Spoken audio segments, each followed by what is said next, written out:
So now what? Welcome. I was literally now we record the episode. I was literally about to start talking. Okay. Stop keep that in. Welcome back, guys, to the Drift Sessions. It's been a while, yeah, but we're back to give you guys the good stuff, the behind-the-scenes source, as it were. With me today, it's middle of the day, today, RJ and Cypher. Don't break the fourth wall. Okay, you know what? With me at some point in time are RJ and Cypher. Nice. Mysterious. That's much better. Damn it, Google! What? Shut up! Oh, did you get interrupted by Alexa? Yeah, Okay. You know what the funny thing is? I literally just put that up as a blooper. How many times my Google went off during recording? I really don't like that shit. Just turn it off. I'm just turning it off. It's always listening to you, trying to work out what it can sell you. Yeah, that sounds really irritating. Alaska played Despacito. Right. Alright, let me get back into it. Okay. Good time of day, everyone, and thanks for getting back to... I thought I could get out of that. It is a good time of day. It's a good time. Whatever time you're listening to this show, it's good. Good morrow, ladies and gentlemen, and neither. Ladies, gentlemen, and neither. Time is an illusion. Welcome to the Drift Sessions. Time is an illusion. The universe is a hologram. Buy gold. Right, so Drift Sessions. For those who are new to Patreon, We're back. what? I said we're back. Oh, yes, there you go. Yes, There you go. We're back. For those who are new to Patreon, thank you for joining us on our Minigun Regular tier. We really appreciate it. It helps us out a lot. And in exchange for your kindness, we would like to offer you things like this, where we talk about... usually it'll be like, we'd like to do like, once an episode, but honestly, we're so busy. We're so busy all the time. And once an episode kind of gets repetitive, because you're talking about stuff at that point that happened the previous episode anyway. No, it doesn't. You talk about the episode. We talk about the episode we're going, but we usually end up recapping bits of the previous episode as well for context anyway. So Yes. I don't think we have... I will be clear. That is a thing that we should not be doing. And yet, it happens, but then you guys do like to waffle. So what can I say? I love waffles. Well, also, regardless- it's difficult just getting people in the same room at the moment. I mean, Ty's not here, he's busy. Yeah. So Yeah. it would be Tyless for this episode. That's right. That is right. But hopefully, he'll be up for future ones, maybe. So who knows? Yeah. But for now, we're going to be discussing everything from... Let's see. What we got from? Everything from Visual Combatant, New Kids on the Block, all the way up to Frisk. The most recent 3 episodes. My boy. There we are. So let's start with Visual Combatant. RJ, you want to shoot off any thoughts about the episode? Because it's the one that starts with V finally meeting up with Ryder and Radar. Where V, Ryder, and Radar all rejoin. Just about to come again. It starts in like a sort of airport lounge for teleporters into Karmageddon, isn't it? Yeah. I think the idea of like liminal spaces of places in between places has always been really fascinating to me, and airport lounges are like pretty high up on that. No one should really exist in an airport lounge. You're just there to go somewhere else. Yeah, that's why it's very creepy when there's nobody there. It's just you. Yeah, and I like the imagery, so I thought I'd throw that in there as a weird aside before you get into Combatant proper. Yeah. So annoying. There was something I was about to say, and then I've forgotten what it was. But it was specifically about the way that we all met up. I can't remember. Oh, that's going to annoy me. It was kind of non-linear storytelling in a way, because you did like V's adventure off with Galleon Hull, and then while Ryder and Radar and Al were having their little own adventure on Absalom Station, and then it all sort of collides in this episode. Yeah, that's right. I wanted to with my comeback on the show, I wanted to do something where it's like we usually always did, like, somebody's just away for a bit while the others are doing adventure because you're the GM. But since I was GM, I figured that why not do a thing where V has a wee side adventure happening at the same time, so they can all meet up together at once. Otherwise, it is just like, hey, where was V? Shagging for 2 days. And it's like, among other things. That's not true. That's not true. If I hadn't given you the Iron Circus to do, it would have been just shagging. In fact, in the original cut, It was just shagging. It was something about Crunch's computer, and then you guys hung out and got wasted. What was that? Crunch's computer needed fixing for It did 4 need weeks. Do you know why the real reason I said Crunch's computer needed fixing as the excuse for V not being there? Well, that's the Because thing. it happened to coincide with Fringe's computer breaking in real life. I mean, Nobody picked that up. That's not the worst reason, but it's still quite hollow when you knock on it. It's just a meta reason for V not to be there. It doesn't need to be like... But it was shagging. Well, no, they went to reality. actually fix their computer. I remember And there was even a shag. bit of roleplay in there, where I was like... As much as I love talking about shagging for hours, let's move on. Let's not. Yeah. Oh, wait, we're talking about fixing computers now, but... Yeah. Anyway, that's what V was doing. Let's carry on from there. So It's going to really annoy me. There was something I was going to say. It was a I'm remark sure it'll about come to you. something, It's but okay. it will. I'm sure It'll come back. About an hour now. It's fine. I think from there, you guys go Yeah, it's outside. duty-free. We talk about how that's right. There's duty free out there as well, which wasn't in there originally, but I thought it was a funny bit, so I let it go. It's kind of something that annoyed me out of character as well is the constant focus on food and drink. So Ryder smashing the bowl of chips or whatever it was, peanuts or whatever. That was partly due to me wanting to put some more characterization on Dr. Himenetra, based on what the Leica 7 crew knew about him, and also removing an obstacle, as far as I was concerned. Chips. Yes. The obstacle must be removed. These Indeed. chips will be destroyed. And then you could have instantly removed those replace chips. them with a fresh bowl. I was like, okay. I think he didn't have any chips. No, that was you guys wanted paninis. And it was like, what the hell's a panini? And then gave us some chips, which you then smashed, and that was it. Actually, going into Hymenoptera, of course, we can talk about how Hymenoptera was actually originally RJ's character Yes, they were. from one of Crash the quote party. unquote lost episodes, lost arcs called Crash the Party. So where Hymenoptera, Carl, and an SRO called Echo all were tasked with a mission, and we won't get too into that because I might be able to salvage those episodes. We'll see. I haven't really tried too hard on it yet, but who knows? But we can talk about Hymenoptera. RJ, you designed Hymenoptera originally. I changed him up a bit because he was older now and owned a moon. But what do you remember about his original designs? So the Shirin used to be one giant collective called the Swarm. We can just talk about Hymenoptera. We don't Yeah, talk about the callback kind of stuff. It affected the way that I played them, which was sort of like always talking in the third person, not very sure of themselves, like Oh, okay. a bit reclusive because they've gone from being a giant hive mind to being an individual, and like That actually makes more sense about how Hymenetra acted now, looking Yeah. back on it. And then fast forwarding a bit to when Pam plays them, that sort of carries forward as well, which is neat. And Yeah, I had to go back and listen to a bit to get Hymenoptera's personality in line, and then I was like, okay, well I'll age him up 40 years and see what happens. yeah, and they stopped calling themselves everything in the third person, which is probably a lot easier to play. Yes. I like that I pointed out that Hymenoptera had a lot of characteristics of what's Amy Wong's dad in Futurama? Mr. Wong. Yeah. Yeah, Leo Wong. Yeah, I actually hadn't watched Futurama, but when I went back and watched, I was like, oh yeah, I totally get it. oh no, yeah. I mean, I watched it when it came out, but like many of these shows, after a while, I kind of just fell off. But I get it totally. Going back to look at her dad, I was like, oh yeah, there it is. Yeah. But yeah, that was my basic starting point for him, and it was recently displaced Shirin trying to accustom themselves to life as an individual while also doing stuff. Yeah, and it makes sense that they would go off and make their own place to feel like that's theirs, which is what they end up doing with what they got, which we'll get into later on as well. But yeah, so you guys, that's right. Yeah, Juniper took you down to meet Hymenoptera. Yeah. And then she scarpered off.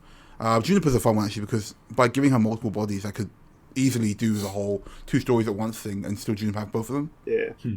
And it's a cool visual, and it was fun to folio as well. It was fun. And once you introduce you guys to Hymenoptera, I think, as often the way, the first thing he did was try to get into his shit. I think he's building a mech, and I was like, we're gonna get in the mech and have a look around. Only one of us did. Okay, that's fair. That's fair. We had to look stop around. doing Besides, him and grabbed Flyby just like out of the blue and was like, let me play with this. You allowed him to. We allowed them, and then like, Ty started looking inside the robot. And he started climbing inside it and pushing buttons. Yeah. It's a bit like you meet somebody who's working on their car and you get in the car and start trying to turn it on. Like, what are you doing? Get out of my car. And also, that shit's magic. You don't know how it works. It could start murdering people. I will work it out. V will solve magic. Mm-hmm. So why don't you carry on from there? We then go from there to I think you guys went on to meet. We met at Retreat after that, didn't we? Yeah. Because they were the contact that was going to. I think V wanted to meet them because they had a shotgun bits that they wanted to get appraised. Oh yeah, V and their amazing hacking skills. I've just remembered what I was going to say originally. Oh, okay. Fuck, and then I've forgotten again. But Jesus Christ. Oh my god, fuck! I need to. Next time I have that thought, I'm going to fucking write it down because every time I'm like, oh. But no, it was specifically about RJ, sharp as the a shotgun knife, and memory stuff. like a Oh sieve. my god! In my defense, I'm sleepy, and I've spent the whole day vacuuming water out of a car.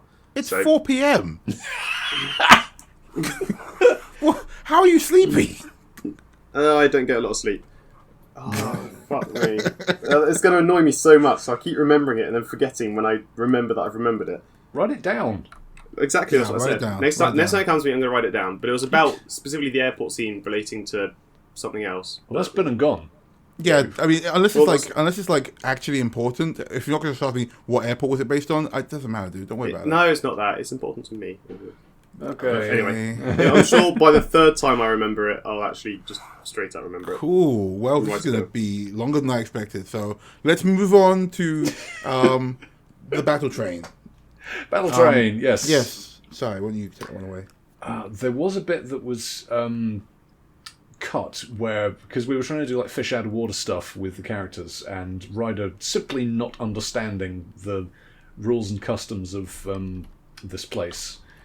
And she heard Battle Train, and what she pictured was eventually what it ended up becoming, which was a free-for-all on a train. But she saw all of these people with like untarnished, unscratched weapons and armour, and just thought, "Oh, this is going to be full of larpers, isn't it?" I remember. Yeah, you guys were miserable through that whole bit. I remember being like, "Fuck me, this is going to go tits up. These guys do not want to do this." Everyone's just miserable. Nobody gives a shit. I remembered like, it God damn for the third time. I got really. Go on, RJ. Go on. So, right back at the start, when we're going through customs, they're like, "Are you visitors or combatants?" And we're like, "Visitors, I guess." It never occurred to any of us to fucking just ask Juniper what visitor meant and what combatant meant. We all just picked visitor. I literally give you NPCs to talk to, and you guys never ask them questions. That you was just it. assume the worst. I remember when we were going back through, and I was doing the Foley for it, and I'm listening to myself just be like, I guess visitor? I'm like, no, you fucking idiot. Ask them what those things mean and then decide. Because then it becomes a whole thing of us having to go through a whole process to get changed from visitor to combatant. Yep. That was it. That's what I was trying to remember. That's what kept falling out of my brain. I had to write it on this picture of a girl. There was always going to be a way for you to go from visitor to combatant. It was always going to be a case where you had to earn your stripes. Yeah. But just like the fact that you guys refused to ask anybody or got mad about it. It's not that we even refused. It's just that it never occurred to me that I didn't have to just guess it. I could have asked Juniper, who would have known what it meant. It just didn't occur to us. It's cool. Anyway, that's okay. That's your answer. That's question answered. That's fine. I'm moving off my mic. I know because I've got to tidy up. Okay, so Battle train. Yeah, and that's part of the reason why we're all grumpy on the battle train, because it's like, actually no, V wasn't grumpy. V was curious, and then grumpy. I didn't get that vibe at all.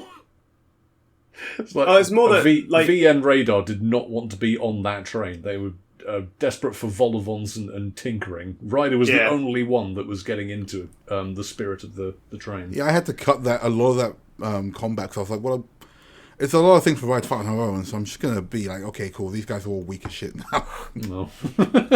Ryder could have done it. She would have been severely injured afterwards. I built combat for 3 people to do various things. It was not a good idea to try and do it with one character only. Fair enough. But that might have been the impetus needed to get the guys into the fight if Ryder just gets her ass kicked. Maybe, but I don't want to make it like your friend's going to die, do something, and make me look stupid. That's worse. It's easy to be like, it's an easier time than you guys are dicks. I mean, dot dot dot. Speak Yeah, for I get it, yourself. but again, I'm not trying to make anyone look like dicks. I'm trying to give you guys, like, you know, a Rewarding fair fight. combat scenes. Yeah, so if you're all looking like dicks, I'm like, well, I will try and make you guys, like, give you guys good combat, but if you don't want to engage the combat, I have to either change things or kill people. Yep. Well, that makes sense, right? Basically. So, going back to it, this was the first time you guys had met the pawns, whilst surrounded by the tourists.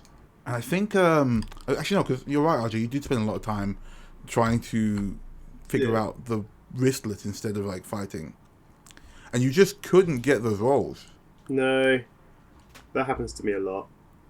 Well, I mean, Totally. the thing is, like, I think you're trying to compute it, and I'm like, it's magic, man. You got to roll magic stuff. Yeah, You can't but engineer your way out of every situation. so like if we're going back to playing it like real life, if I was on a train and suddenly magic started happening, my first thought would not be, "Oh, that's magic, cool, that exists." It would be, "But how?" There's a certain amount of conceit that when I say make a mysticism roll, you should be able to say, it's magic. Rather than being like, my character's so dumb, I'm going to try and snap it with a hammer. Yeah, but that's meta knowledge. I'm going to try and unmagic this obviously magic item and Yeah, make it work Starfighter and to RPGs mine. require a little meta knowledge to work. Like, you know that you can't Yes. run 100 feet in one move, for example, that kind of thing. I'm going Like, that's how to these things force work. engineering out of this magic item. Like, I mean, I think listening back to it, you got everything. You literally got everything I could give you out of it, apart from what it actually was. Mm-hmm. So, if you guys want to carry on. What was going through your fucking head, RJ, with having V just suddenly wake up from trying to make this magic thing do engineering and then randomly rob a guy?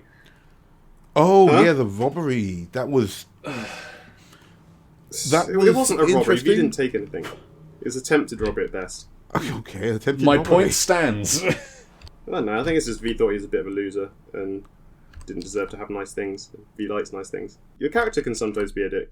There you have it, folks. Yeah. There you have guess. it, V fans. All of those V fans out there. Is this why you like V now? I can excuse developing a weapons platform that indirectly led to the loss of millions of people's lives, but I draw the Don't line give me at that robbing a guy. whataboutism bullshit. It's not whataboutism. It's V did that. Yes, I know. V is- The character that you robbed doesn't know that. And neither does Ryder at this Also, point. I think you got to be careful. Like, there's a fine line between playing somebody who's a bit mercurial and an out and out war criminal who's an awful person who's Psychopath. Yeah, you got to be careful with that, because I think it's fun to be like, like, maybe I will do this, maybe I won't, maybe I'm going to help, maybe I won't. But it's not going to be like, I stab the people we met because I don't like their faces. There's a big gulf between robbing a guy and murder. It's about 20 years in prison difference. Yeah, let's put it this way. If you could get away with it, you probably would try it. Yes. As a group, I mean. The thing is, I won't let anybody get away with it in a fully urban area, surrounded by people and cameras and the like. Yes. Which is why certain things come up later on. Indeed. Still. RJ, you got any questions about this episode? I don't really have a good... Where did that episode finish off? Because we tailed off... we got off the train at the other end. We tailed off when Ryder was about to get the high level beat down. Yes. Yes, that's right. And that brings And then, into... and then it upgraded because it had taken out one of the combatants on the train.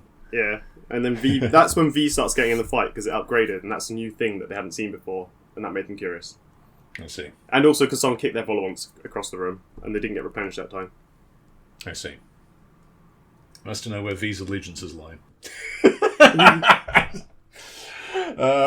Visible Combatant was largely just like an introduction to the world, introduction to the pawns, that kind of thing. So, yeah, you meet him in Optra. I think you meet Treat for a bit, who... her name is an entire thing that I'm not going to get into because it's already embarrassing enough. Oh boy, yeah. But, like, I named her Teet, and then it didn't occur to me till after. I was like, people are going to say Teet. I'm saying Teet 'cause I'm talking fast. Oh no. I think it came up, like, we did this in, like, a Discord thing. I was like, wait, Pan, is her name Tit? And you're like, Yeah. no, yes. Yeah, it only occurred to me after. I was like, it has sounded like Tit the whole time. So I think we mentioned it briefly that her name is Treat, and I think let me just like roll over that because Jesus Christ. Yeah. Because it's spelled Tiete. I just didn't think about the pronunciation. TS, yeah. With her two sisters, Booby and D-Cup. Yes, quite. Well, she was a I think she was a hawk, a cockcrow, like a punk hawk. I always pictured her as like a sort of punky hummingbird. I thought it was quite a cool mental image. Well, we're gonna have to go back through the episode now. What is? Now go back through the episode and listen to it again. Yeah, well, yeah. I'll put all the just teeth back in. Just like flitting around the place with listening to people talking to them. Yeah. I think it was quite a fun mental image. Anyway, it doesn't matter. So we then moved on to New Kids on the Block, which is where we meet Frisk, as well as like you guys just getting around Combatant, getting to see what it's like, how it's this very extremely hyper media type place where life is cheap because if you're smart, you can get healed up almost instantly, and everyone wants to kind of make a impression. I think we started with after the battle where Ryder got a bishop. You guys bought those photos. V bought a photo of Ryder getting punched in the face, which will come back at some point, I'm sure. I mean, why? It costs because 40 I'm sure V will get credits. punched in the face and Ryder will get a photo of it. I did enjoy hearing you guys like complain about the price. Cause I'm like, have you ever been to Thorpe Park and bought a photo? You're buying it's a photo, and you're like, oh cool, but it's always like 20 quid, and you go, well, it is Thorpe Park, but when you leave, you're like, this is just a photo. Why the fuck did I buy this photo? Yeah, exactly. Like, sure, I've got my arms up in the air, but Jesus. But also, Ryder is not that petty. I think you've got this sort of weird idea that Ryder's going to like get revenge by buying a photo of V getting beaten up. No, she'll just live in the moment and watch V get beaten up. She doesn't need no I'm photo. sure you have been petty before. I know, you guys are all pretty petty, to be honest. Yeah, sometimes. Like, I know the Bath petty, but she's designed that way. What is this? The Pettiness Olympics? Come on, let's move on. Any other questions from New Kids on the Block? New Kids on the Block. Got off the battle train, started exploring Karmageddon, saw a Requiem-maniac, a fellow Requiem-maniac. Oh, yeah. Oh, that was the cab driver, yeah. He was he was a Requiem-maniac. I did quite like the characterization of Requiem-maniac just being surrounded by like kids the whole time. Whenever there's an advert, they all run over, hug him, and then he just bites one of their heads off. No, he doesn't. I think I mentioned that. We cut that out, didn't we? Yep. Like a bunch of times, like, he's just a large zombie man. Doesn't make monsters. He's just a fine. zombie man. He bites one of their heads off, but that's it's all part of the show. He That's doesn't not what actually happens do it. either. He's just a dude. I wanted to make it so that like, yeah, he's this terrifying, huge creature, but he is just a guy. No. In the same way that the and this is skipping forward a little bit, the vegan burgers are huge, but they're just burgers. I think there's a whole bit where you're like, I'm going to sneak in. Like, he's cooking some burgers. Yeah, I did. I wanted to make sure. And you said in the episodes it would have been much funnier if they were being pooped out by a giant spider. I was winding up Typhoon because it was funny, but I don't think I would have made a restaurant, especially not with all the people who I know who are vegan, and be like, it's being pooped up by spiders. Well, then it's not vegan for a start. Yeah. Oh yeah, exactly. Oh, that would have been worse. Poop That would is have been way vegan. worse. No, poop's not vegan. It's an animal product. Indeed. It's an animal byproduct. It's an animal product. It's Still would have counted, non-vegan. and unfortunately wouldn't have been vegan. So that would have completely ruined all that guy's hard work. Yes, that would have put him out of business, in fact. There you go. Let me think now. New Kids on the Block. Sophie, you actually edited that one though, right? You did the Foley. Yeah, because we were at NFC. Yeah, because we were at NFC. So you probably remember it best of the recents. Well, was there anything that stuck out to you? Sticked out. Duck out. Yeah. Anything that stuck out to you? I like doing the sort of, because I think the difference, I don't know if other viewers have spotted this, but the difference in editing between myself and RJ is that I try to do like soundscapes for ambience whenever or whenever we're introducing a place. So I was trying to make Karmageddon, the sort of bright lights district, this nice big airy place full of neon advertising boards and the height of fashion walking around. Yeah, Bright Lights was a really interesting one because I'm sure that you guys assumed that was what I was going with. I was like, that's gonna be my main piece because I do love that stuff. Yeah. But that was all a fake out. Okay, make you so go to Brixton. here's a question for you. Yeah. How did you imagine Bright Lights District analogous to a real place? I don't imagine it to real places because Okay, what's the then closest? I get too bogged down.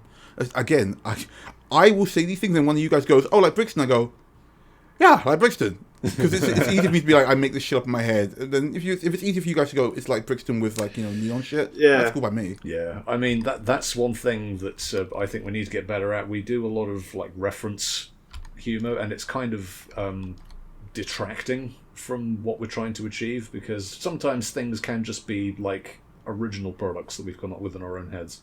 They don't have to be analogous to anything.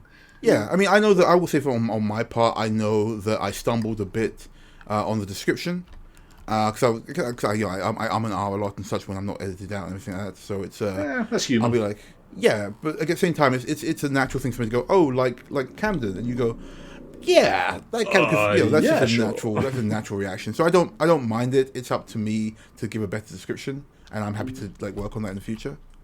But that just encourages me to want to describe my areas better, so that it's not a case of like this is Bedford but with bees. I want to make it like like I describe a terrible, rundown, awful town that I hated living in, with bees in it.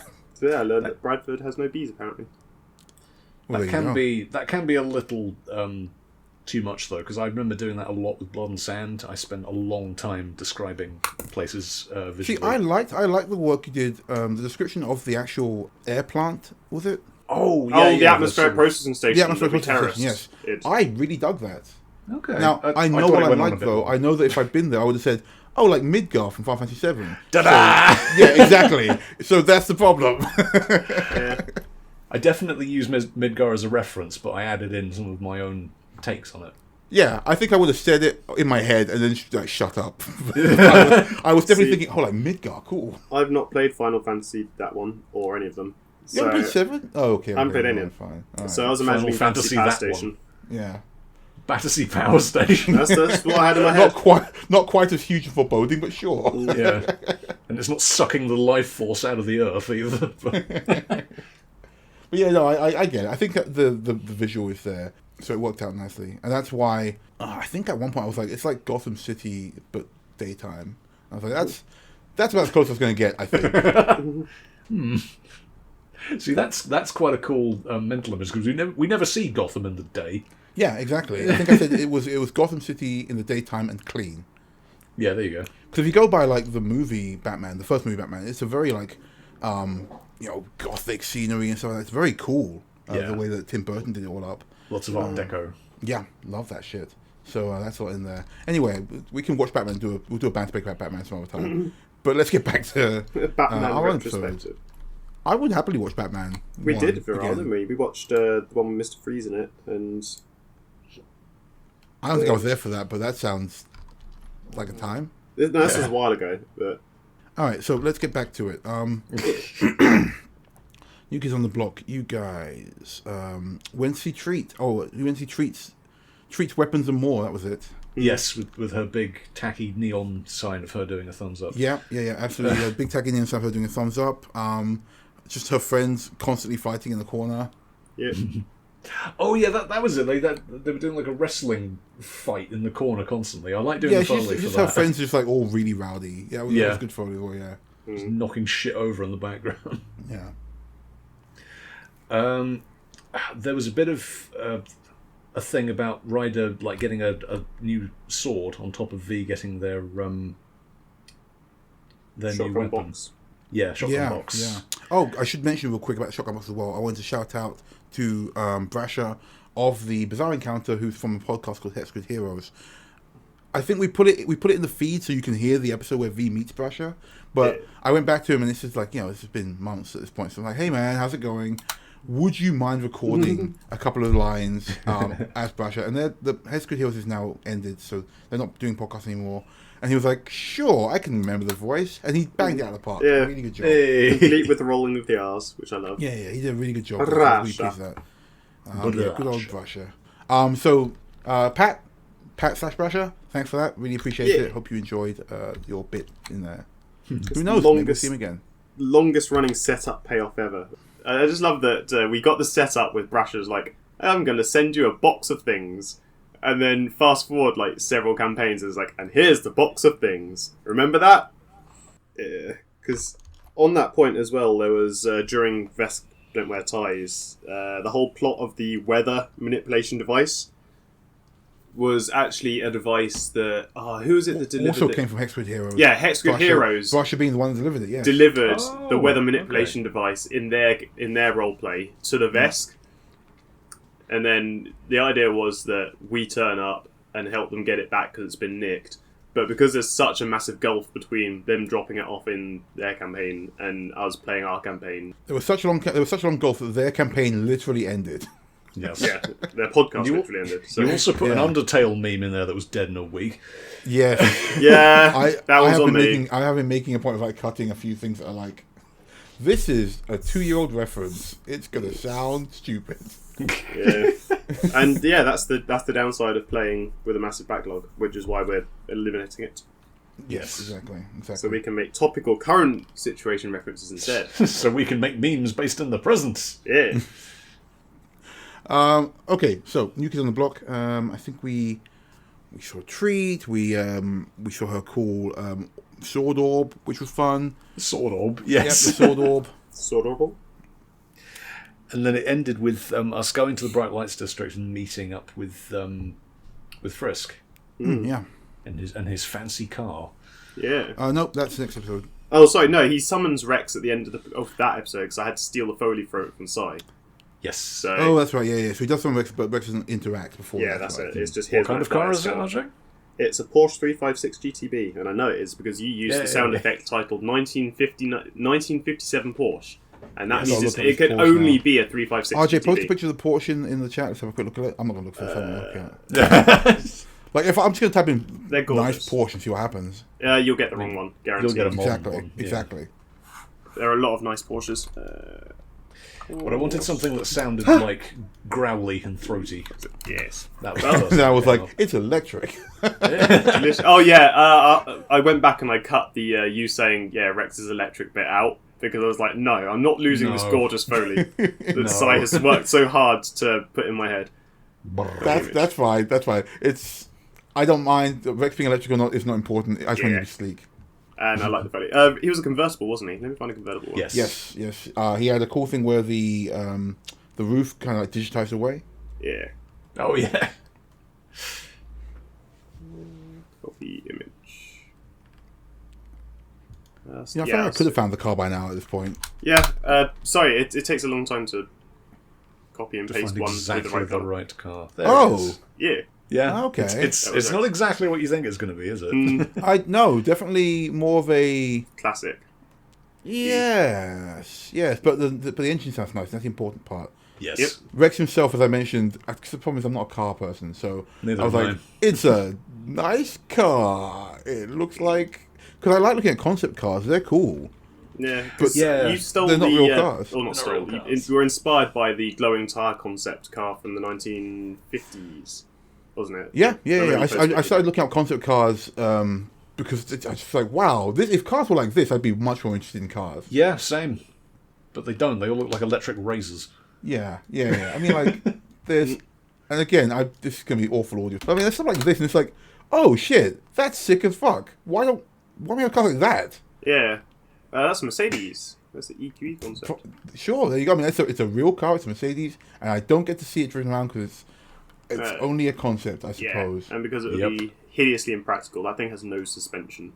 Where are those wheels going to go? And also, I don't know, but it looks sick. It also looks like the crumple zones would be your legs.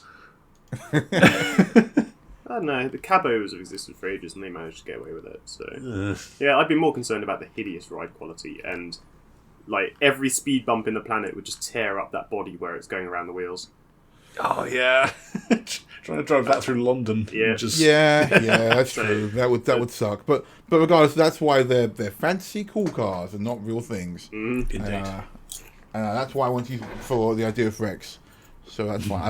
I gave Rex I saw. There's a picture that you posted in one of our chats that you said reminded you of Rex. You can use that for an image of this. Oh Christ! I've got Upload. to go look that up. That's gonna be freaking. I'd say just search Rex in the chat and hope for the best. Oh, that's true. That's true. But yeah, for sure. Like some of these cards are great, and I think concept cards are pretty cool, and I wanted to utilize them as a concept, which makes it sound like Karmageddon is because of cars, but it's not. It's Karma with a K. Yeah. You get what you deserve. This is something I've noticed. None of us can agree how to spell Karmageddon. Pan puts an H in. I don't put the H in, and Sai spells it slightly differently as well.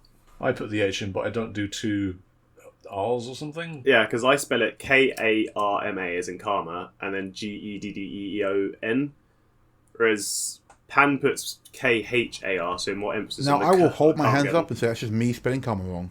There's no correct. There's no behind it. That's just me spelling it wrong. There's no correct spelling for Karmageddon because it's not a real word.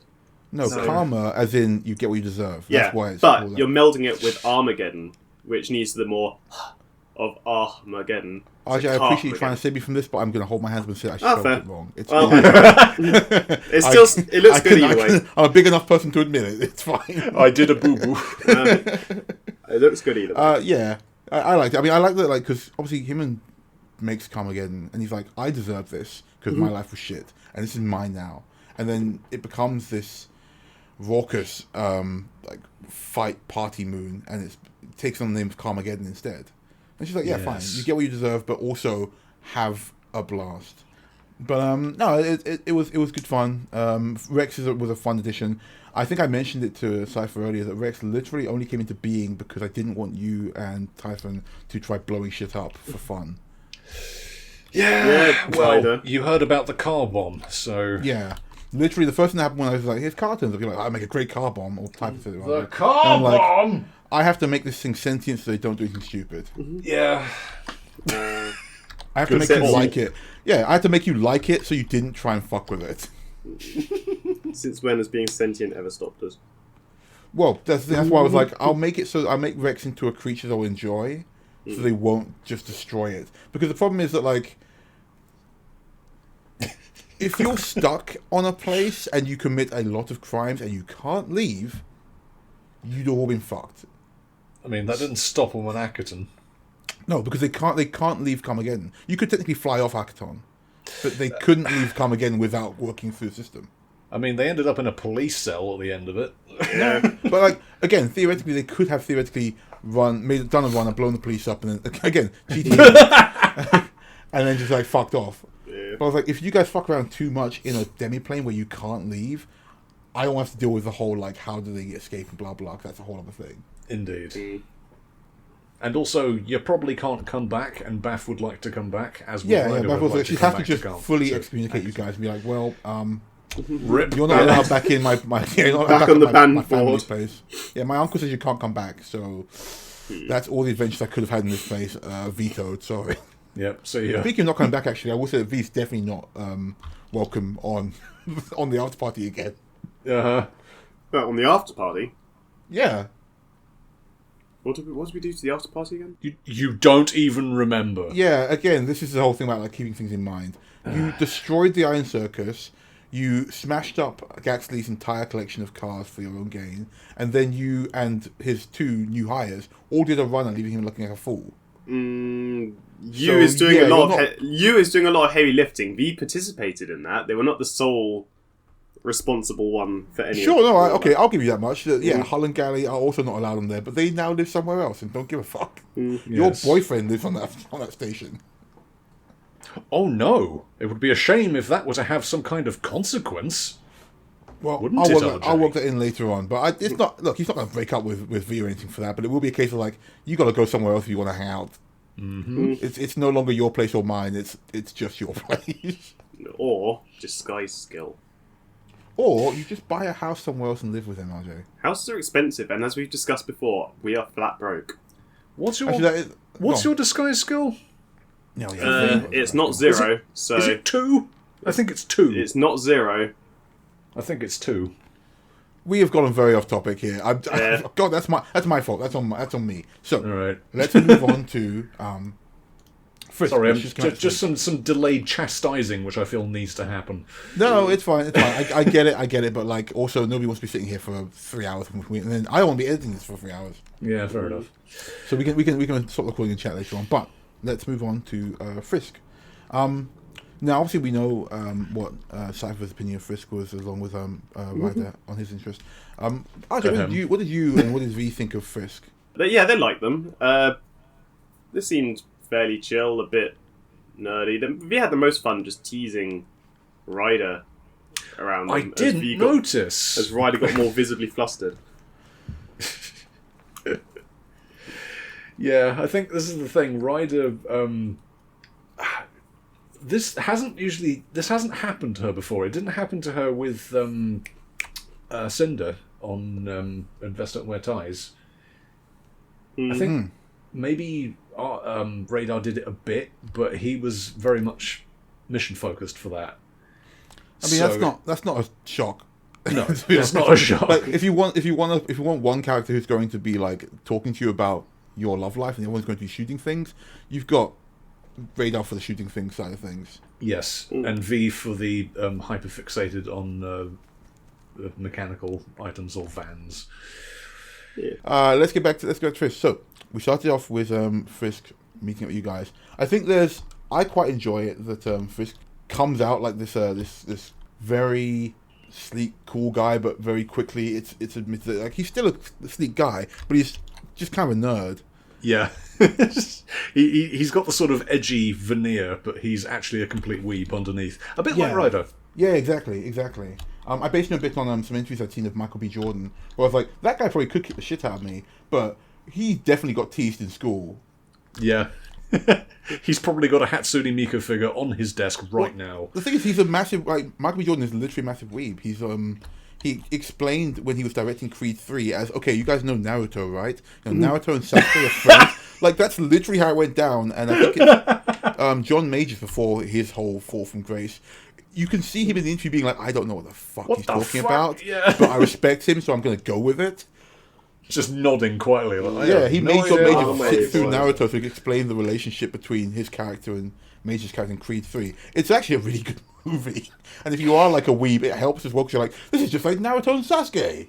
So, sure, I guess, it worked. But again, Michael B. Jordan could probably kick the shit out of all three of us, but he's a huge nerd. It works fine in reverse as well. Like, I despised Shakespeare at school, but then when somebody sat down, showed me The Lion King, and said, oh yeah, this is just... it's just Hamlet, yeah. This is just Hamlet. I was like, oh, wait a minute. It suddenly clicked. Yeah, exactly. Frisk was fun to play. I liked playing him, like, as a person who doesn't know the crew. I was like, how would somebody who hangs out with the crew but doesn't know them react? And it was mostly they think you're all insane. So yes, constantly there being like, I think you're joking, but I'm not sure. Yes, I'm going to give you the benefit of the doubt and pretend you're not insane. Also, I fancy this girl, so I'll pretend like I know what's going on. And I hope she's not insane. Yeah. But, so he took you guys straight to the fashion district. And you end up going to Synthagear, which creates clothing out of those discs. Which, listening back, I was so gutted because I'd named them Cinderellas, but I completely forgot to say it. Oh, because the display was great. I completely forgot to mention it. Even with the joke about Radar turning into a pumpkin at midnight, I just didn't say the name of the thing. Alas. Well, if you're listening to this drift session, now you know. Now you know. If they ever turn up, if the ferry ever turns up selling Cinderellas, you know where it comes from. I swear I planned it in advance. So yeah, he takes you guys shopping. Now, I actually put it up in the Patreon, so patrons who are listening, you will see the outfits that RJ and Typhon originally picked out for, which was kind of a June elf thing going on for V, which you can draw if you want to, RJ. I don't even know how to describe that. I remember the inspiration for it was like early pre-First World War British Army uniform, but... No, your original outfit, the one you couldn't afford, or that you could afford but didn't buy, was like a kind of like elven thing. That was it. Yeah, with a top hat on. Yeah, the sort of like it's like a robe almost. Yeah, that was it. I mean, it looked to me like a June robe thing. Yeah, the original was so originally in mind I had like old Greek philosopher kind of deal.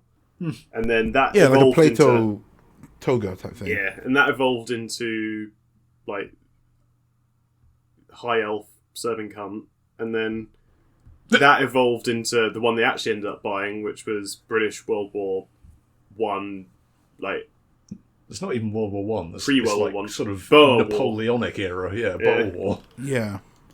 Okay, well, I mean, we can get to that. So obviously, RJ, you had this fancy little elven number. Typhon had Top Hat and Tails, and then Ryder, of course, bought herself the clothes she bought.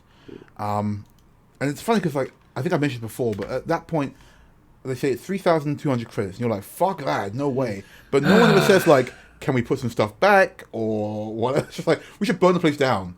We should burn the place down to get these clothes. No compromise. Again, the burn the place down thing was a meta joke, because way back when I was playing Himon... now you can talk about that. Yeah, so during Crash the Party, I was playing Himon, and Himon needed to get a suit, and the way that Himon got a suit was by tricking the fire alarms in the building into going off, and then sneaking one out while the shop was being evacuated.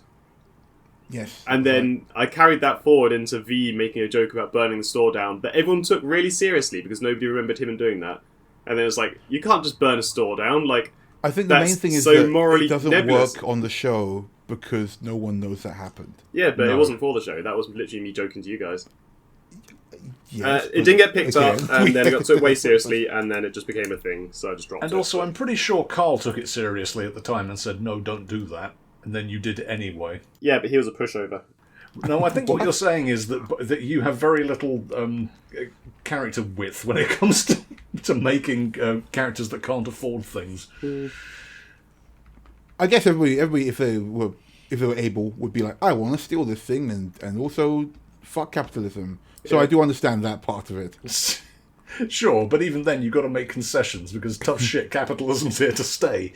Yeah. Also, the thing is, I had originally given you guys. Did you adjust your gain on your microphone just to do that? He just leaned in. I just leaned in. Oh, right. But no, originally I gave you guys the out of having a shopkeeper overhear you and once again assume you must be kidding, right? And then point you to the back where the Cinderellas were kept. Or the tensor discs, I think I ended up leaving that. And then, after paying a dude off, who, by the way, is super fired now, because you dropped him afterwards. Yeah. Wait, what did we do? Like, Teferi goes, where'd you get that from? Oh, I bought a broken one. Huh. It's not a thing I do in my store. So we went back, found that dude, and fired his ass. Really? Yeah, I'd give him a promotion. He was very industrious. He found a way to get rid of surplus, otherwise the money unusable went to his stock. pocket. Oh, yeah, that's right, called embezzling. Yeah, that's embezzlement and theft. Oh, in that case, I've done a lot. That gets you fired. Actually, speaking of Teferi, I'll bring him up as well because he was a fun character. Oh, I love him. I want him to come back at some point. I don't know. I mean, maybe. I think if I ever do bring back Teferi, I have to bring back Eek and Geek as well. Hugh Hefner slug. I love him. Yeah, he was fun. He was fun. Plus, it was just an easy way to be like, I know you guys want to dress up, but we could be here all day talking, or I could introduce a guy who can help you with fashion, who can like do the bath job for the moment. Do Bath's fashion job. Yeah. But I think it worked out really well. I liked that there was a lot of like interaction with him and stuff. I think I got the feeling that maybe V didn't like him, so he was just around. Nah, V doesn't like anyone they can't exploit or fuck. I don't think V disliked them. V exploited them pretty easily. They I mean, exploit him. He was happy to come over and help out. I think he just wanted some ice cream. I think he was just taken with you guys because you have questionable fashion sense that to a questionably fashion sensible Osharu Slugman was interesting. Yeah. Everyone else is buying like ordinary gowns and stuff. You're like a kilt and a top hat, a smoking jacket. Wow, these guys are avant-garde, or guarding the Avant's type of it. Yeah, I love that. Yeah. No, we're not. We just have no fucking clue what we're doing. Help. I think he just didn't realise that. These guys are either really avant-garde or really stupid. Yeah, that's it. There's a fine line between genius and stupidity. Yeah. It's like that. It's got to be it. These guys must be geniuses. Have you seen The Glass Onion? Oh, the movie? Yeah. No, but I'm all aware. The Knives Out sequel. Yeah, it's like the billionaire they have in that, the not Elon Musk dude. It's like, we all thought his ideas were really stupid. But then he came up with NFT equals baby, and that paid for this building. What? That's V. I haven't seen it, but why does NFT equal baby? That's the point. The guy's just like an imbecile, but he got lucky once, and everyone believes he's super smart. Right. I see. Okay. All right. So let's see now. What else did we get on with there? Oh yes, of course we had. After we couldn't afford the clothes, which is it's so funny looking back at it now because I'm like I know that V's technically got 10 grand on him. Yeah, that's Sorry. That's the problem because when we recorded that originally, we didn't have 10 grand on them. Even if you didn't have 10 grand, it was still exhausting to listen back to. No, I didn't mind it. It was again like after a lot of cuts, it came out nicer, which is the way of it. Sure. But I didn't mind it. It was funny that it was like I'm not paying for this, and with the meta knowledge now of he couldn't have paid for it. They couldn't have paid for it. But then it's funnier listening to you going, but you've got 10 grand in your pocket, which just makes me seem like I'm not spending my money. I don't just burn it down. Pleading poverty. Burning the store down. To be fair, when they gave V the 10 grand in at the end of the Iron Circus, it was like that's a lot of money. Yeah. But I guess Adam was like, well, I'm not going to be actually this character in here for much longer, so here's the cash. Everything comes at V at the end of that. Yeah. Everybody wins. V came away with some cash. The guys came away with a new life and a car. Even Face Dancer came away with like a hearty sum. So everybody wins, as he says. For now. It's coming up Then we went on to the first store, I think, which is where... Yeah, the Schisamander run incredibly I love that so much. Thrift store. They live in like piles of clothes, like a beehive. Well, yeah. So you walk into the building. First, the building was covered in clothes. It had no name. Inside the building, there were clothes everywhere. But under the clothes were like trapdoors where they were working on more clothes. There were I think I had about 6 Skitamanders, not including Eek, Geek, and the goth. Squeak. Oh shit, Squeak. That's good. Yeah, okay, Squeak. Yeah, no, if they're goth, call them Bleak. Bleak. Yeah, Bleak, as in. Geek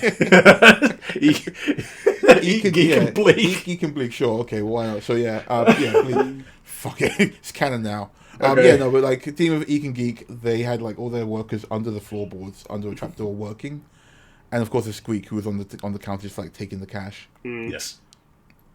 And for the longest time, RG I had explained maybe 3 times that this hole in your chest was massive. Did you though? Yes. Because I've listened back to the recording now, and it's definitely wandering hole syndrome, because it starts off as like this guy's been shot in the chest, and then later on it's like, oh no, this guy was shot with the cannons. Oh, that's a bit different. No, because when you say this guy's been shot in the chest, I'm imagining someone's got a pistol and shot him in the chest.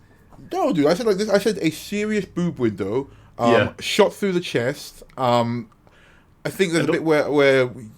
And also, you found Pan. You found an actual picture of an 18th century. I did, yeah. Like a chest piece that had a giant. I actually have it here. And I was like, this is a hole all the way through this thing. Use that on the Patreon, because this guy got full on Charge of the Light Brigade right through the chest. But that's what I mean. This wasn't immediately like, oh yeah, there's this uniform and it's got a massive cannon hole in it. There's this uniform, the guy who wore it's been shot, and then it's the guy who was shot with something pretty big, and then it's the guy who was shot with a cannon. It escalates as you go through. I'll do it, RJ. I remember it. I literally should do it. We've got the recording. Yeah, I know. I edited the recording.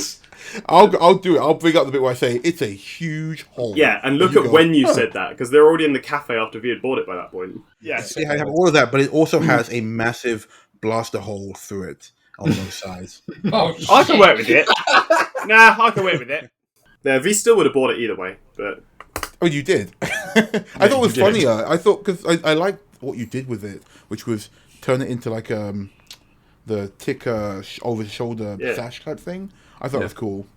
Just cover up the hole. Yeah. Speaking of Napoleonic outfits, there was a huge thing that you had to cut out with the ice cream. Oh, yeah, I cut it out, but I kept it for the blooper reel. Right, okay, because we had this thing where it was like, originally we said Napoleon ice cream, but you meant Neapolitan. Yeah, which is a different that's right. thing. Neapolitan. So now we have like red, white, and blue ice cream, which is Napoleonic ice cream. I think actually, yeah. If you guys are on the Patreon listening, you will have already heard that from the outtakes. So go back and listen to us argue about Neapolitan, Napoleon, and whether Paizo can sue us or not for and whether the Starfinder universe has a France in it, and by proxy a tricolor. So that's in there. I think I again, there was a lot of like faff, which at the time is fun, but when I'm like editing, I'm like, this is 4 hours long. Yeah, that's why we edit our stuff and don't put 4 hour long uncut episodes up. Yeah, fuck you, Critical Role. What? I didn't say that. What? That's what they do. They like their episodes like 4 hours long. I can't. I didn't tell them to fuck off. Oh, Cosmopunk as a whole, but particularly Cypher. Just fuck you, Critical Role. Come to Cypher's house if you want to argue about it. I'll put his address in the Oh no! Badge a hole in the middle of the street, Worthing. He's fully ready to fight any one of you. Come down and try it. I'm going to get cancelled in real life. What were we just talking about? How do we get onto this Critical Role through the 4 hour thing? Oh yeah, the ice cream, yes. Ice cream, yes. So yeah, we had ice cream. Tafari was also there. Yeah, he was there because he heard the burgers were good. Actually, we can talk about the burger bit. Ty's not here to talk his scene, but defend himself. Well, again, it's kind of difficult because it was Ty's moment in the sun, but it was funny, wasn't it? Like, I want to make sure that everyone got a moment. I think it's important that like, I don't always want people to spit off and stuff, but I think it's important like everyone gets like a little moment to do stuff. Yeah, if and when they do, that's their moment to shine. Yeah. I do like hearing like, I think it's vegan burgers, and you can see Ty being like, shit. Well, you know what? I'm gonna make Radar take it on anyway. Did you forget his name? No, I was about to say Ryder 3 times in a row, but I just stopped myself. Ryder. That's actually one thing that happens a lot, actually, is that people would mix up Ryder and Radar's names. Yeah. Which is great, because Frisk knew who Ryder was. He'd seen her pictures, but just was like, your name is Radar, right? It's like, no. They've got the same, last name. Ryder is Ryder Radar. Sorry, Radar... Yeah, fuck me. Radar's last name is Ryder, spelt differently. So Radar's name is Radar Ryder, and Ryder's name is Ryder Maxim. Yes. Yeah. I don't know why you guys thought that, but there you go. We were in different rooms when we designed these characters, and then Radar refused to change his character's last name afterwards. Okay. I mean, it's the sort of thing that would happen in real life. Like, thankfully, this isn't real life, though, so you can't just be like, nah, man, just change the name. It's still confusing for narrative purposes. That's why I had characters just be like, who's who, because it is confusing if you've never seen before. Yeah. Well, it's the Mario movie thing, isn't it? How many Marios? 3. It's Mario, and Luigi Mario. Oh, their names, yeah. Their whole family, actually, yeah. Indeed. But it's fine. It's funny for the bits. It's all good. Sure. Wait, Luigi's surname is Mario? Yeah, Mario's name is Mario. That's why they're the Mario Brothers. Did not know that. The Mario Brothers. Why did you call the Mario Brothers? I don't know, because the important one's called Mario. The important one's called... That's how brothers work. There's an important one. Oh, yeah. I'm sorry. If we're talking about importance, Mario is not less important than Luigi. What? Luigi is significantly less important than Mario. Yeah, that's what we're saying. And that's why they're the Mario Brothers. Anyway. So Radar ate a big ass burger. So Radar ate a burger the size of bigger than his own head, I think Ryder said. Huge ass burger. It was massive. I really wanted to like cartoonishly massive. And to this day, I don't know what that freaking thing's called that you lift and the food's in it. No, keep bringing it up. Still don't know what it is. Yeah, it's got a multitude of different names as well. Yeah. I've tried researching what it is. I think one of them was like an Uzi plate. An Uzi plate? Yeah, O-U-Z-I. But I think Greek. that's the kind of food you serve on the plate. Yeah, I think it might be Greek. The thing is, it's great because like everyone I mentioned it to, I was like, "Gosh, you know what's this called?" Was like, "No," but I know what you mean. I'm like, "Okay, that's good," but never know what it's called, and no one knew what it was called. The thing's cartoon characters serve like roast chicken. Yeah, that's how I explained it. I was like, imagine Tom and Jerry, you lift out a roast chicken under the thing. They go, "Oh yeah, what's it called?" They go, "I don't know." So okay. There's going to be some Mandela effect going on, isn't there? Yeah, no one knows what it is. Those things aren't even real. We only see them in Tom and Jerry. We just assume they exist. They were just incepted into our brains from childhood. But I wanted to have like that scene out there. It was pretty fun. I didn't honestly have anything planned for it to be like the spider thing would have been funny, but only like as a band. I didn't want to be like shit's super weird. It's just weird enough that like you are now the face of a company because you could eat their burgers.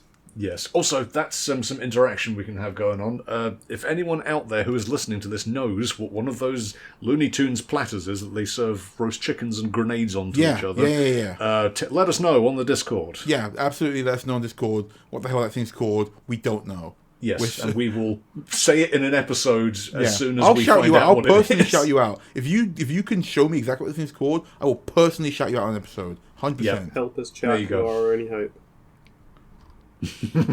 or at least a banter break in case I haven't got a reason to mention one of the things. Sure.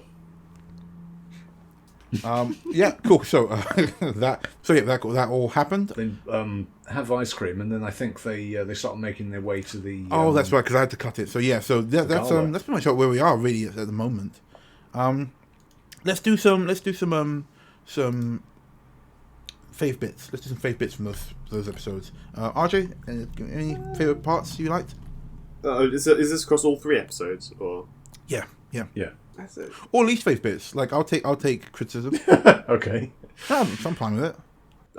There's one bit of banter that when we'd all gone out of the clothes shop and the rider's like, "Aha, like I spent only 10 credits and got this awesome suit," and then V and Ryder have a full-on back and forth about like different ways of buying clothes. It was quite funny. The amount of material that you need to cover a vest. No, it's let's see how it goes when you're taking a few knocks, and then V says, let's see how you do after taking a few knocks. Oh yeah, That was in it. the car. Yeah. Yes, and then Rex high-fived Yes, V. that was it. There you go. There's my favourite moment. Fair enough. Nope. Favorite moments. I've got quite a lot. I do like the banter. I did like the guys ribbing Ryder about being into Frisk, and Ryder's just like, well, fuck's sake, V, you fuck everything with a pulse. Mm-hmm. And Some things and without. Radar, I think you've got like grenades down your pants or something. I think the thing is that V/RJ was right. V kind of doesn't. They flirt a lot, but they are actually entirely faithful to Crunch. Yeah, I think they will about be. it. I mean, I say because flirt a lot. They think- say I could fuck that guy, and they just don't do anything else about it. and because they think about it a lot, it means they vocalize their thoughts about it a lot. Yeah. So yes, as far as Ryder's concerned, yeah, that involves some fuckering. Some fuckering or fuckering? Get Limpet fuckered. fuckery. I did like Radar scene consuming this burger as well and hitting the multiple food walls. Yeah, he you- got lucky actually. And you describing his various states of psychosis as he descends into the burger. I had to quickly make up. So while you guys were talking, I quickly made up a set of burger checks. Basically, I was like, okay, I needed 4 What was the saves challenge to not- rating on the burger? The final challenge rating was, I believe, it was 15 on the burger to get through it, but then it was 20 to not puke. Oh, And he made it by like 1, I think. He succeeded. Wow. Yeah. Truly a dog with an iron stomach. Well, I mean, firstly, it's not fun for me to go roll to eat this burger because like that's not as fun. What would have been fun was eat the burger and then puke, but he was safe enough to not do so. Yeah. And also that saved his business acumen later on. Yeah. Thanks to him, like eating the burger, swallowing it all down. He got you guys space to work on your stuff in there. Yeah. Because obviously once he was done, the owner was like, "Holy shit, you're the bomb! Feel free to have this free table and some ice cream," and did not bother you when V took their clothes off in the middle of the room. Not all their clothes off. They're getting their pants on. Once again, we don't the have to best. apologise for V again. Radar Well, I mean, also thankfully- changed thankfully- like that. He just retconned it Yes, later. he did, but then he hastily retconned him. I was like, "Wait, did you just change in the middle of the room?" It's like, "I ran to the bathroom." It's like, oh, Yeah. okay, whatever. The slightest amount of decorum there. Yeah. At that point, I think Frisk turned up and was ready to take you guys to the gala proper, which is what will be next week. Mm-hmm. Week after next week, 2 weeks time, which will be in 2 weeks time. So yeah, Yeah. cool. And after that, you guys head off. Now, the main meat of this is going to come up in the next episode, which we'll come back to later on, hopefully. Yes. But for the moment, I think we can end up there. Yeah. I'd like to thank for listening, guys. Really appreciate you sticking with us. I'm sure you've all noticed that the Patreon's a bit more lively now. I'm going to try and keep that up as well. We produce a lot of stuff anyway. There's bloopers. There's the art that we make just because, most of us are artists. All of us are artists. Yeah. Mm-hmm. There's music that we might use and so on, so I want to show off. There's a lot of I want to be able to put out on Patreon for you guys as a thank you for your support. It really does help us out. I would like to say that if you guys have a chance to give us a 5-star on your listening platform of choice, that would really help us out as well. Love that stuff. But we will see you guys next time. I think we've got another banter break coming up before this. So yeah, there'll be a banter break out there for the Leica upwards tiers, and then there'll be of course another drift session for all of our minigun regulars and upwards from there. If we do a higher tier, who knows? We might do. We do need money. Yeah, we do love money. We do like having money. Yeah, we do need money. It makes things a lot easier. Hiring artists, musicians, getting by helps out a lot. I like to swim in money. I have a big pool of it that I dive into. Yeah, you've got like a Scrooge McDuck pool. Yeah. I do need to fill a Scrooge McDuck pool with money. I need more money for that. I saw it once, but I can't swim, so I didn't go in. Yeah. Currently, it's quite shallow. I won't be able to do the full Scrooge McDuck dive. That's what I'm really working towards. Yeah, you can't afford the diving board yet. I can't afford diving. Spent my money on a pool of money. It's more of a paddling pool of money at the moment. But. Yeah, a shallow toddler's paddling pool. I put a $5 in a cup, so I feel like that's good enough, right, guys? Yeah, you're halfway there. I guess. Yeah. Now sit on it for the full effect. Help us to dive into a pool of money. Oh. But but one of the main things we do want to use it for, of course, is to produce merch. People have asked us about like shirts and stickers and things. Absolutely want to get on that. Really would like to be able to do that. Really want to put some stuff out there for you. Yeah, like patches, stickers, mugs, t-shirts. It's the stuff you can enjoy out and about. And if you have any ideas, stuff you'd like to see on those, let us know. Yeah. Let us know. Yep. Post it in the Discord. Send it to the Twitter. But do the things. Do the things.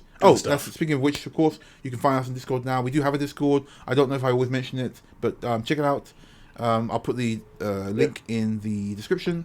Twitter is CosmoPunkPod. You can find us on Blue Sky and Twitter and Tumblr and whatever as well. YouTube? Facebook. Yep. Oh, and YouTube. Yes, of course. Yep. We got the YouTube running again. LinkedIn. So Facebook, YouTube. Chuck it on there. We're not on LinkedIn. We're not on LinkedIn. That would be weird. Skype. Yeah, thank you for listening. We're not on Skype. We're not on Skype. MySpace. We're not on MySpace. GeoCities. Bebo. We're not on there either. You can't find any other places. No. All right. Have a good night, Dan. Thanks for listening. Have fun, guys. That's all for now. Go away.